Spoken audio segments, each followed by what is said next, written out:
ഈ breast cancer എന്ന് പറയുമ്പം മുറിച്ച് മാറ്റാതെ തന്നെ നമുക്ക് എന്തെങ്കിലും ട്രീറ്റ്മെൻ്റ് ഉണ്ടോ? അല്ലെങ്കിൽ ഇതിന് ഇപ്പം ക്യാൻസർ വന്നാൽ കംപ്ലീറ്റ് അത് ബ്രസ്റ്റ് കട്ട് ഓഫ് ചെയ്യുക തന്നെ വേണ്ടി വരുമോ? ഇല്ല, അതൊക്കെ പണ്ടത്തെ നമ്മളുടെ ഓരോ ഇതാണ്. ബ്രസ്റ്റ് വന്നാൽ ബ്രസ്റ്റ് അങ്ങ് മുറിച്ചു മാറ്റി.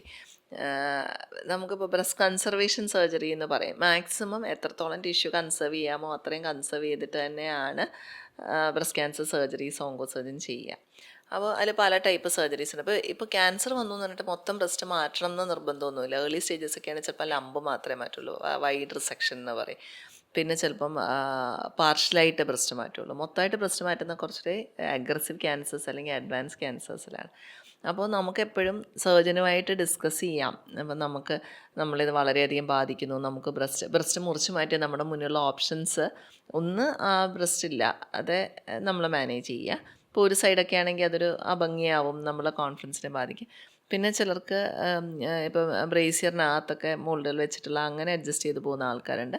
പിന്നെ നമുക്ക് അത് പ്രോസസ്സസ് വയ്ക്കാം.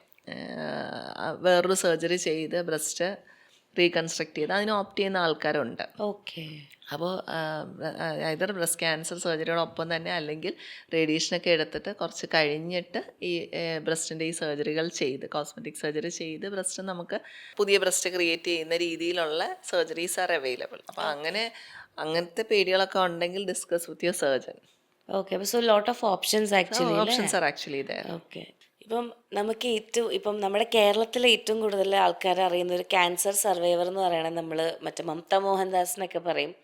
അപ്പം ആള് പറയുന്നത്, ഞാൻ ഒറ്റയ്ക്ക് ട്രീറ്റ്മെൻറ്റിന് പോവുമായിരുന്നു, ഭയങ്കര അധികം സ്ട്രോങ് മെൻറ്റാലിറ്റിയോടെ. ലൈഫിൽ എന്ത് വന്നാലും എന്ത് അസുഖം ആയിക്കോട്ടെ, നമ്മുടെ മൈൻഡ് സ്ട്രോങ് ആണെങ്കിൽ നമുക്കത് ഡിഫീറ്റ് ചെയ്യാൻ പറ്റും എന്നാണ് എവിടെയോ ഞാൻ പറയുന്നത് കേട്ടിട്ടുണ്ട്. അപ്പോൾ ഇതേപോലെ തന്നെ ഇപ്പോൾ ബ്രസ്റ്റ് ക്യാൻസർ വരുന്ന കുട്ടികൾക്ക് ലോട്ട് ഓഫ് ഇൻസെക്യൂരിറ്റീസ് വന്നിട്ടും കാര്യങ്ങളും മെൻ്റലി അവർ ഡൗൺ ആവുന്നതും കണ്ടിട്ടുണ്ട്. അപ്പോൾ ഈ മെൻ്റലി ഡൗൺ ആക്കാതിരിക്കാനോ അല്ലെങ്കിൽ ഈ ഡിപ്രഷനിലേക്കോ അല്ലെങ്കിൽ സ്വയമായിട്ടുള്ള ഇൻസെക്യൂരിറ്റിയിലേക്കോ പോകാതിരിക്കാൻ എന്തൊക്കെ നമുക്ക് ചെയ്യാൻ പറ്റും? പൊതുവേ നമുക്ക് പണ്ടൊക്കെയുള്ളൊരു വിചാരമാണ് ക്യാൻസർ വന്നാൽ തീർന്നു, ജീവിതം ഇതോടെ കഴിഞ്ഞു എന്നുള്ളത്. അങ്ങനെ ഒരു വിചാരത്തിൻ്റെ കാലമൊക്കെ കഴിഞ്ഞു. ഇപ്പോൾ you have so many treatment options.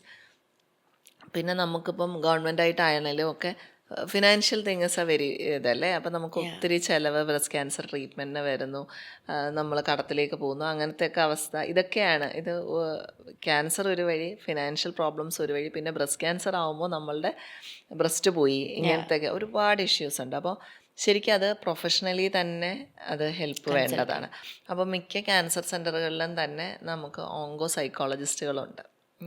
അപ്പോൾ നമുക്ക് വേണ്ടുന്ന സപ്പോർട്ടും കൗൺസിലിങ്ങും ഒക്കെ തരാനായിട്ട് ഓങ്കോ സൈക്കോളജിസ്റ്റുകളുണ്ട്. പേഷ്യൻ്റ് മാത്രമല്ല, പേഷ്യൻ്റെ ഫാമിലിയെയും അവർ നോക്കും.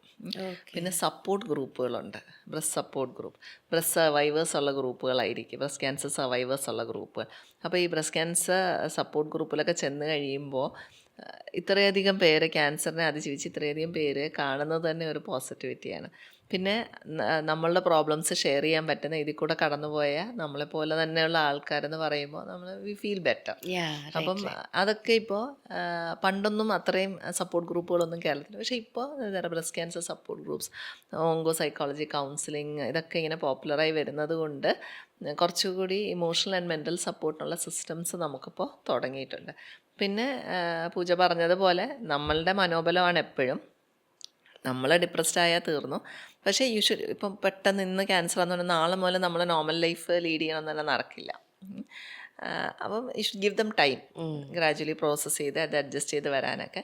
പിന്നെ എപ്പോഴും ഞാൻ പറയും, വീട്ടിലെല്ലാവരും അങ്ങ് മരണ വീട് പോലെ ഇരിക്കാതെ you should open up and talk about this, validate the patient's feelings, you should talk to each other. പിന്നെ ഒരു സെൻസ് ഓഫ് നോർമൽസി എപ്പോഴും കൊണ്ടുവരാൻ നോക്കുക. അതായത് എല്ലാ പരിപാടിയും നിർത്തി എല്ലാവരും കൂടെ വീട്ടിൽ കയറി ഇരിക്കാതെ as much as possible normal റുട്ടീനിൽ പോകാൻ നോക്കുക. പക്ഷേ you should also give time for these things. അപ്പം അത് ആ ഒരു പ്രോസസ്സിങ്ങിന് പ്രൊഫഷണൽ ഹെൽപ്പ് കിട്ടുന്നതാണ് എപ്പോഴും നല്ലത്.